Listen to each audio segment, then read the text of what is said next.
प्रश्न 9.2 का question number 6 से ध्यान से देखेंगे। यदि किसी समांतर श्रेणी 25, 22, 19 एंड सो ऑन 25, 22, 19 पहला पद 25 है, फिर 22, 19 के एंड सो ऑन के कुछ पदों का कुछ पद ऐसे हैं जिनका योगफल 116 है, तो वो कह रहा है तो इसका अंतिम पद ज्ञात कीजिए। तो हमारे पास जो AP है अर्थमेटिक प्रोग्रेशन मतलब समांतर श्रेणी है वो 25 है, 22 है, 19 है एंड सो ऑन है। ठीक है, अब इसका पहला पद प्रथम पद अगर आप देख रहे हैं तो A बराबर 25 है और सार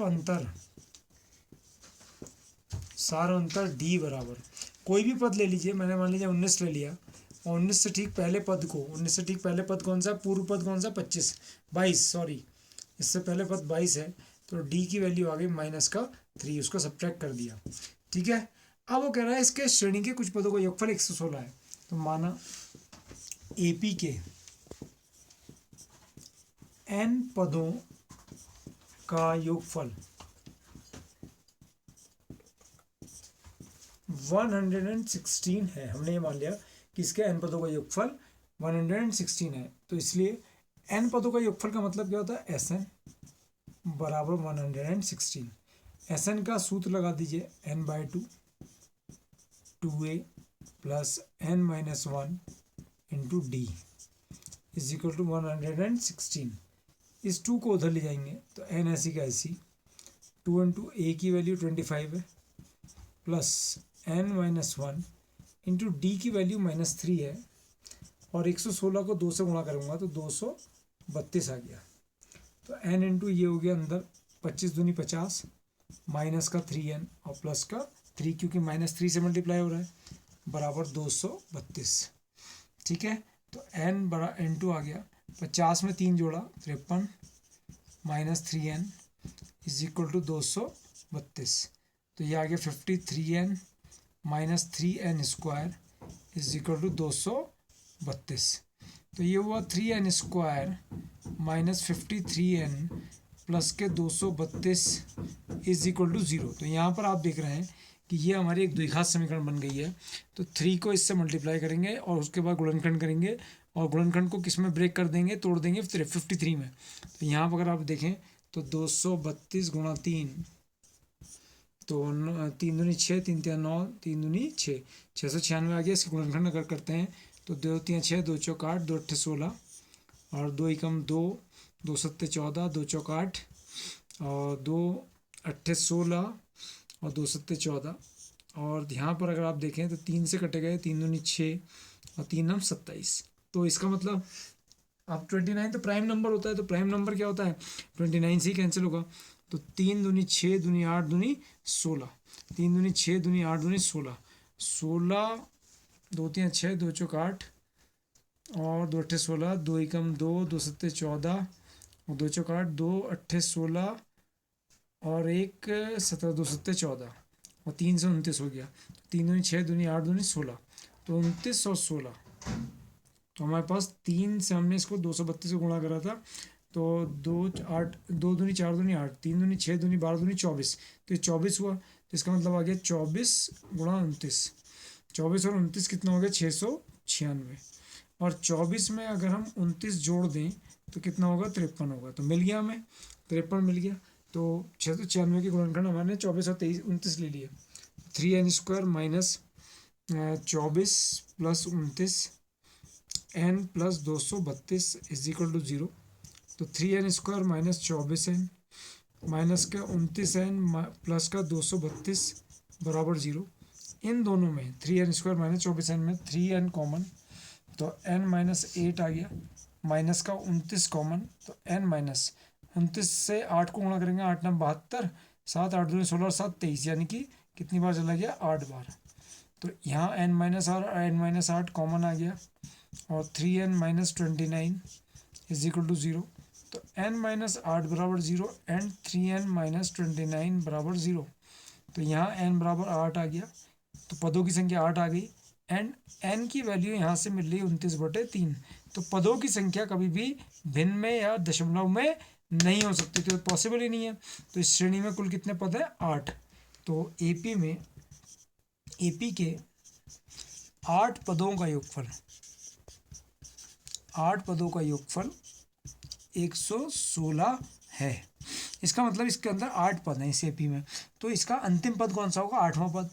तो अंतिम पद हमें निकालना है, तो अंतिम पद बराबर 8वां पद। तो 8वां पद क्या हो गया?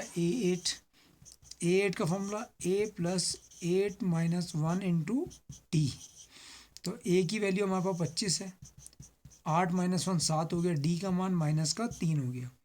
तो 25 माइनस 7 है 21, 25 माइनस 21 कितना हो गया? 4। तो वो अंतिम पद क्या आ गया? 4। ये अंतिम पद क्या आ गया? 4। अंतिम पद 4। ठीक है, नेक्स्ट क्वेश्चन में आ जाइए। नेक्स्ट क्वेश्चन जो हमारा है, उस समांतर श्रेणी का के एन पदों का योगफल ज्ञात करना है। देखो एन पदों का योगफल ज्ञात करना है जिसका के वां पद 5k + 1 दिया है। तो क्या दिया हमें? गिवन क्या है?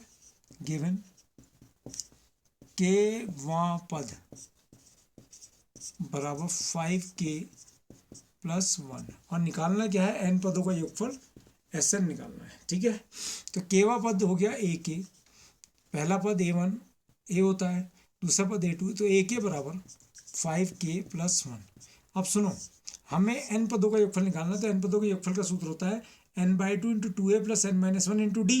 तो यानी कि प्रथम पहला पद चाहिए और d चाहिए। तो पहला पद निकालने के लिए हम k की वैल्यू 1 रखेंगे। तो k बराबर 1, 2 एंड सो ऑन रखने पर, तो अगर हम इसमें k का मान 1 रखें तो A1 5 × 1 + 1, 5 धन 1 बराबर 6 आ गया। A2 5 × 2 + 1, तो 10 + 1 कितना आ गया? 11 आ गया। और A3 5 × 3 + 1, तो 15 + 1 कितना आ गया? 16 आ गया। और पदों की जरूरत नहीं है, पहला पद आ गया, दूसरे पद में से पहला पद घटाएंगे तो सारांतर आ जाएगा। तो प्रथम पद तो हमारा आ गया, प्रथम पद बराबर a बराबर 6 आ गया, सार अंतर d बराबर आ गया A2 - A1, दूसरे पद में से पहला पद घटा दो तो 11 - 6 5 आ गया। अब तो कुछ भी नहीं करना है, Sn निकालना है। तो Sn निकालने के लिए हमने क्या लिखा? Sn बराबर n पदों का योगफल n/2 2a + n-1 into D. तो Sn n पदों का योगफल चाहिए n/2 2 इंटू a की वैल्यू ध्यान से देखेंगे 6 है, प्लस n-1 इंटू डी, और d की वैल्यू 5 है। तो Sn बराबर n/2 12 + 5n - 5। Sn बराबर n/2 12 में से 5 घटाया 7 7 + 5n। तो बस ये Sn की वैल्यू आ गया, n पदों का योगफल आ गया n/2 इंटू 5n + 7। ये आपका n पदों का योगफल आंसर आ गया। 8th क्वेश्चन बहुत इंपॉर्टेंट क्वेश्चन है, मोस्ट इंपॉर्टेंट क्वेश्चन है, एग्जाम में बहुत आता है। यदि किसी समांतर श्रेणी के n पदों का योगफल, कितने पदों का योगफल? n पदों का योगफल Pn + Qn² है, जहाँ पीवा और क्यूवा पद अचर है, तो सार्वंतर ज्ञात कीजिए। तो सार्वंतर कैसे निकलता है? दो पदों को सब्ट्रैक्ट करके, घटाकर, और दूसरे पद में से पहले पद को घटाकर। तो यानी कि हमें दूसरा पहला पद चाहिए। तो गिवन क्या है? पहले गिवन लिख लीजिए, n पदों का योगफल, n पदों का योगफल Sn बराबर Pn + Qn², ये हमें गिवन है। ठीक है, और क्या ज्ञात करना है? सार अंतर d बराबर क्वेश्चन मार्क हमें निकालना है। तो ध्यान दो, एक सूत्र होता है, सूत्र क्या है? सूत्र क्या है? n वां पद बराबर Sn n पदों का योगफल माइनस n-1 पदों का योगफल। अगर हम n पदों के योगफल में से n-1 पदों के योगफल को घटा देते हैं तो हमें nवां पद an मिल जाता है। तो an बराबर Sn की value Pn + Qn² minus Sn - 1 की वैल्यू होती है, कुछ भी नहीं करना, जो Pn जो हमें Sn दिया है उसमें n की जगह पर n-1 रख देंगे, कुछ भी नहीं करना Sn - 1 निकालने के लिए। P × n-1 + Q × n-1 का होल स्क्वायर। तो an बराबर आ गया Pn + Qn² minus P into N minus one minus Q into N minus one का होल स्क्वायर। तो यहाँ पहला पद पी एन है, तीसरा पद पी एन माइनस वन है, पी कॉमन, तो पी कॉमन आ गया, तो N minus N plus one बचा, प्लस का दूसरे और चौथे पद में क्यू कॉमन आ गया, तो क्यू कॉमन लेने पर आया N square minus N minus one का होल स्क्वायर।